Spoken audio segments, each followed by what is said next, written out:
Today we are talking about certificate of origin. ये है क्या? It is basically for levy the duty when you are importing. Certificate origin एक documents है जिससे मालूम पड़ता है कि वो कौन सी कंट्री का माल बना हुआ है. But there are different type of certificate origin. एक होता है फ्री ट्रेड. फ्री ट्रेड से मालूम हो जाता है कि there is a free trade agreement between two country. Duty में कंसेशन होगा या जीरो ड्यूटी होगा. बट उसी तरह कोई कंट्री के साथ हमारा रिलेशन है प्रेफरेंशियल टैरिफ का. Group of the country we are coming under the preferential tariff.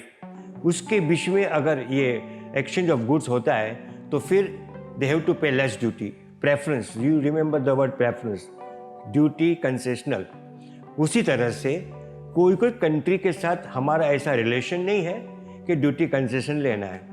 Now when it come to like certain country, certificate origin तो देना है but it is non preferential, यानी that indicate the goods of Indian origin, no duty concessional.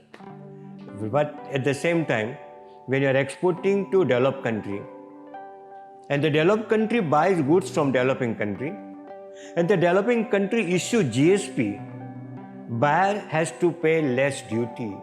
यानी आप develop country में export करते हो, GSP देते हो, बायर को कम ड्यूटी भरना पड़ेगा. उसी तरह there is a agreement group of developing country. इसके बीच में का जो व्यवहार होता है, इंपोर्ट एक्सपोर्ट होता है, तो वहाँ पे under that group the party, the buyer has to pay less duty if the certificate is given GSTP. So you have to be very careful. ये इतना important document है import export के लिए. One need to understand before starting import export. Thanks.